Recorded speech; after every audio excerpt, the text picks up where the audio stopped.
నమస్తే. ప్రస్తుతం మనతో పాటు ప్రముఖ విశ్లేషకులు ఇమ్మంది రామారావు ఉన్నారు. ఆయనతో మాట్లాడదాం. నమస్తే సార్. నమస్తే అమ్మా. సార్ హరీష్ రావు ఎంత కీలకమైన వ్యక్తో బీఆర్ఎస్ లో అందరికి తెలిసిందే. అంటే కేసీఆర్, కేటీఆర్ తర్వాత ఆయనే అన్నట్టుగా మాట్లాడతారు, లేకపోతే కేసీఆర్ తర్వాత మళ్ళీ ఆయనే అంటారు, అంటే హరీష్ రావే అంటారు. అలాంటిది హరీష్ రావే సీఎం అవ్వడానికి నెక్స్ట్ కొన్ని పన్నాగాలు వండుతున్నారు అని చెప్పేసి కొన్ని వార్తలు వస్తున్నాయి. ఎంతవరకు నిజమయ్యే అవకాశం ఉందంటారు సార్? అంటే ఇదంతా అంతర్గత వ్యవహారం. మనం ముందే ఎర్లీ మాట చెప్పుకోవడం. అయినా నువ్వు ప్రశ్న అడిగావు కాబట్టి నాకు ఉన్న పరిజ్ఞానం మేరకు నేను చెప్తాను. ఇప్పుడు ఈ టిఆర్ఎస్ పార్టీ అన్నది ఉద్యమ పార్టీ. దాన్ని కేసీఆర్ తాలూకు తెలివి తక్కువతనంతో బీఆర్ఎస్ గా మార్చాడు. మార్చిన తర్వాత ఆయనకి కష్టాలు మొదలయ్యాయి. మొట్టమొదటిసారిగా కవిత అరెస్ట్ అవ్వడం, తర్వాత ఏమో ఇంట్లో కొంచెం వాళ్ళ మధ్య సఖ్యత లేకపోవడం, ఓడిపోవడం. తర్వాత ఆయనకి ఏంటంటే ఎలక్షన్లో కూడా ఓడిపోయాడు కదా, ఆరోగ్యం బాగాలేకపోవడం, ఏదో తుంటి ఇరిగి హాస్పిటల్లో ఉన్నాడు కదా, ఒకటి 1/1 అలా ఏదో కష్టాలు వస్తూనే ఉన్నాయి. ఇప్పుడు వాళ్ళ అంటే కేసీఆర్ బాధ ఏంటంటే ఉద్యమ పార్టీగా ఉన్న పార్టీ ఎక్కడ కనుచూపు మేరలో పోతుందో అనేటువంటి భయం పట్టుకుంది ఆయనకి. ఎందుకంటే ఆయన పోయినా పర్వాలేదు కానీ ఆయన స్థాపించిన పార్టీ పోతే అంతకంటే ఎక్కువ బాధ ఉంటుంది, ఎవరికైనా ఉంటుంది. ఎన్నో దెబ్బలు తిని, ఎన్నో అవమానాలు తిని, ఎన్నో కష్టాలు పడి ఆ టీఆర్ఎస్ పార్టీని మొత్తానికి నెగ్గించుకొని రాష్ట్రాన్ని తెచ్చుకున్న తర్వాత ఇంత తొందరగా రాష్ట్రం తన చేతుల్లోంచి జారిపోతుంది అనుకోలేదు. ఇక్కడ కొడుకు సమర్థుడా అంటే సమర్థుడు కాడు. కొడుకు విషయానికి వచ్చినట్టయితే అనేకమైనటువంటి ఒక అంటే నలుగురిలోనూ చులకనైపోయే కార్యక్రమాలు చేశాడు.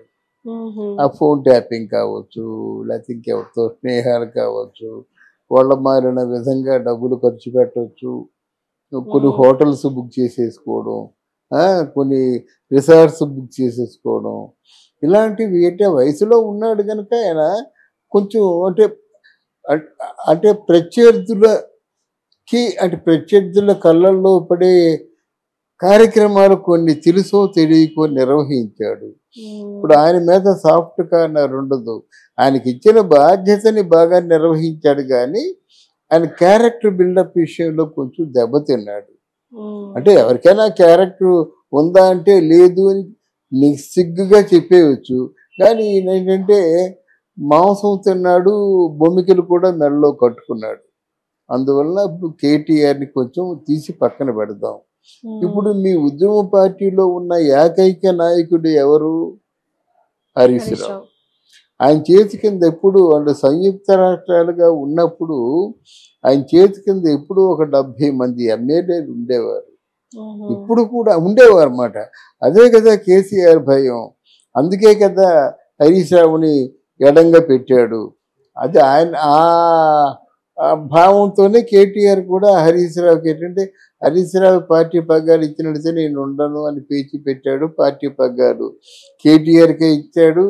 తర్వాత పార్టీ నిర్వహణ బాధ్యతలన్నీ కవితకి అప్పచెప్పాడు. ఆవిడ లేదు. అంటే ఇక్కడ బెటర్ వ్యక్తి ఎవరంటే కవితనే మనకి ఇప్పుడు అర్థం అవుతుంది. ఇక్కడ కేటీఆర్ నిర్వహించలేని పరిస్థితి. అనూహ్యంగా కాంగ్రెస్ పార్టీ వచ్చింది. వచ్చిన తర్వాత నెక్స్ట్ ఎలక్షన్స్ అంటే నా బోటు ఏం చెప్తాడు, వచ్చే ఎలక్షన్లో కాంగ్రెస్ పార్టీ కూడా ఉండదయ్యా, బీజేపీ పార్టీ ఉంటుంది అని చెప్తారు. ఇప్పుడు మనమే చెప్పుకున్నాం కదమ్మా, వచ్చే ఎలక్షన్స్ లో మనకి బీఆర్ఎస్ పార్టీ కనిపించదు, వీళ్ళిద్దరి మధ్య టగ్ ఆఫ్ వార్ ఉంటుంది.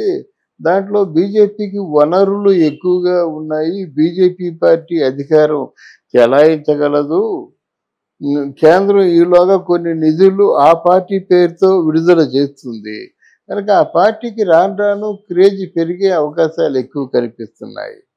వీళ్ళు ఇప్పటి నుంచి జాగ్రత్త పడితే తప్ప అంటే ఎన్నికల్లో మాత్రం నిలబడడం కష్టం.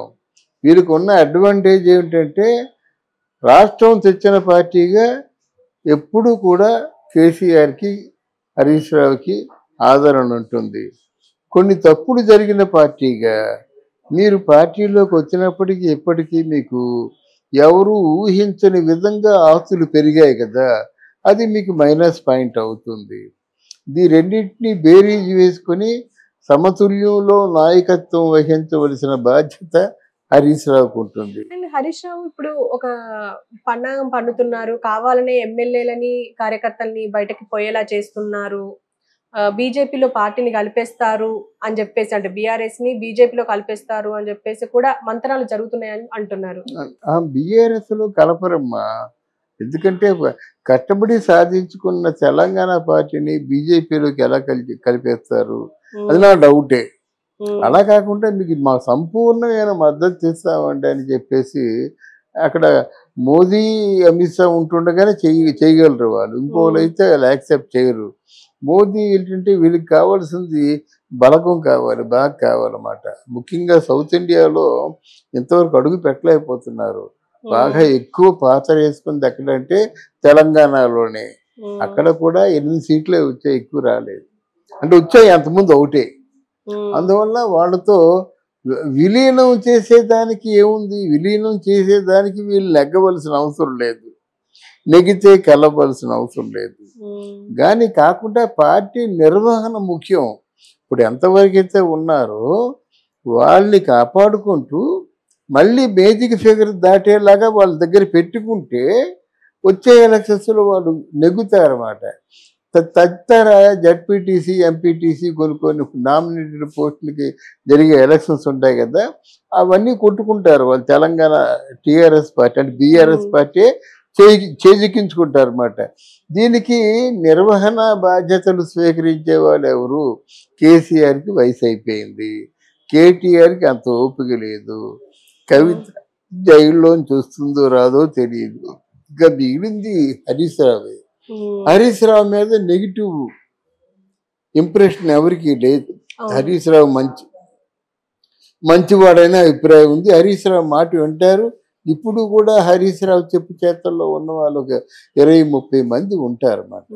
అందువల్ల హరీష్ రావు కూడా ఉద్దేశం ఉండొచ్చు బహుశా. ఎందుకంటే నెక్స్ట్ సీఎం ఎవరికో ఎందుకు ఇస్తారు, ఆయనే సీఎంగా ఉంటాడు. అంటే ఆ ఉద్యమ పార్టీలో ఉన్న వ్యక్తిగా నెక్స్ట్ సీఎం ఎవరో తలా తోక లేకుండా తెలంగాణకి విరుద్ధంగా మాట్లాడిన వాడిని ఎందుకు పెట్టుకుంటారు? పెట్టరు కదా. అలాగే తెలంగాణతో సహకరించిన పార్టీకి ఎందుకు ఇచ్చుకుంటారు? ఎవరు కదా. మంచో చెడ్డో మనమే దీన్ని నిర్వహిద్దామన్న ఆలోచనతో మాత్రం హరీష్ రావుకి రాబోయే ఎలక్షన్స్లో కానీ ప్రస్తుత ఈ రేవంత్ రెడ్డిని ఎదుర్కోవడంలో కానీ ప్రధానమైన పాత్ర ఉంటుంది. ఇంకెవరు ఎదుర్కోలేరు. ఒక హరీష్ రావుని, ఒక రేవంత్ రెడ్డిని హరీష్ రావే ఎదుర్కోగలడు. తర్వాత ఏంటంటే హరీష్ రావు, రేవంత్ రెడ్డి ఇద్దరు కూడా చాలా మంచి స్నేహితులు. అక్కడ కేసీఆర్ మండిపడుతున్న రోజుల్లో కూడా హరీష్ రావుని మన రేవంత్ రెడ్డిని ప్రొటెక్ట్ చేసిన వ్యక్తి హరీష్ రావే. ఇన్ని కారణాల చేత హరీష్ రావు తాలూకు పేరు వినిపిస్తే గానీ బీఆర్ఎస్కి ఒక అందం లేదు. కేసీఆర్ పేరు వినిపించకూడదు, కేటీఆర్ పేరు కూడా వినిపించకూడదు. అంటే నిర్వహణ బాధ్యతలు ఉండాలి కదా. మీటింగ్లో మాట్లాడడం కాదు, అర్ధరాత్రి అపరాత్రి ఎప్పుడో అయ్యా నాకు ప్రాబ్లం వచ్చిందంటే ఆదుకునే మనిషి కావాలి. కానీ మళ్ళీ ఒక వారం 10 రోజుల తర్వాత కల్పించంటే అది నిర్వహణ భారం కాదు. అట్లాంటి వ్యక్తి హరీష్ రావు కనిపిస్తున్నాడు కనుక సంపూర్ణమైన పార్టీ మీద హక్కులు హరీష్ రావుకి ఇవ్వచ్చు. హరీష్ రావు ఈలోగా రేవంత్ రెడ్డిని ధైర్యంగా అసెంబ్లీలో కానీ బయట కానీ ధైర్యంగా ఎదుర్కొనేటువంటి అవకాశం వస్తుంది. చిన్న ఎగ్జాంపుల్ చెప్తా. ఒక 3 మాసాల ముందు హరీష్ రావు అమరవీరుల స్తూపం దగ్గర రైతు బంధువులు ఇచ్చినట్టయితే నేను రిజైన్ చేస్తా అన్నాడు. ఆయన ఏమన్నాడు, రైతు బంధు ఇస్తాను నువ్వు రిజైన్ చేస్తావంటే అలాగే అన్నాడు. తర్వాత ఇప్పుడు ఏం చేస్తున్నారు, ఆగస్టు 15 వరకు టైం ఇచ్చారు. ఇప్పుడు ఆగస్టు 15లోగా అన్ని స్క్రూటినీ చేసేసి రైతు బంధు ఇవ్వడానికి సిద్ధంగా ఉన్నారు. అయితే అప్పుడు ఇచ్చిన అందరికీ ఇప్పుడు ఇవ్వరు. అప్పుడు ఇచ్చిన వాళ్ళకి అందరికి ఎవరెవరు రైతులు నిజంగా పట్టపోయి బాధపడుతున్నారు, ఎవరెవరు రైతులకి మనం ఇవ్వగలము అంటే వాళ్ళు అంటే కరెక్ట్గా వారు సబ్మిట్ చేసిన అప్లికేషను ఆ ఇన్కమ్ సర్టిఫికేట్లు అవి ఉంటాయి కదా, దాన్ని బట్టి ఇస్తారు. కానీ నాకు 100 ఎకరాలు ఉంది, 100 ఎకరాలకి ఎకరానికి 2 లక్షలు తప్ప 100 కంటే 2,000 కోట్లు ఆడికైపోతాయి. 2,000 లక్షలు 2,000 లక్షలు 2 కోట్లు ఒకరికి అయిపోతాయి. 2 కోట్లు ఒకరికి ఇస్తే మిగతా డబ్బు అంతా ఎంతమంది పంచుతాడు? ఈ పంచే డబ్బు కూడా అంతా కలిస్తే 150 కోట్లు ఎంతో పంచుతారు అన్నమాట. అందులో 2 కోట్లు 4 కోట్లు పోతున్నట్టయితే పేదరైతుకి మిగిలేది ఏముంది అక్కడ? అది మాట. అందువల్ల ఖచ్చితంగా చేస్తారు. ఇది ఎందుకు చెప్తున్నానంటే ఆ రోజు ఆ ఛాలెంజ్ చెయ్యకపోతే రైతు బంధు ఇచ్చేవాళ్ళు కాదు. ఆ రోజు ప్రశ్నించి ఆ ఛాలెంజ్ చేయకపోతే రైతు బంధు ఇచ్చేవారు కాదు. ఎలాగైనా నువ్వు సూపర్ 6 అని చెప్పుకున్నా కదా, అవి ఇప్పుడు చూపించు అని గట్టిగా అడిగే గొంతుడు కావాలి. గట్టిగా అడిగే గొంతుల్లో ఏ గొంతుని నమ్మరు, హరీష్ రావు గొంతునే నమ్ముతారు. కనుక Harish Rao will have so many chances. అంటే ఇక్కడ కాంగ్రెస్ కొంచెం చతికిల పడ్డా, బీజేపీ బాగా ఓవర్గా వచ్చినా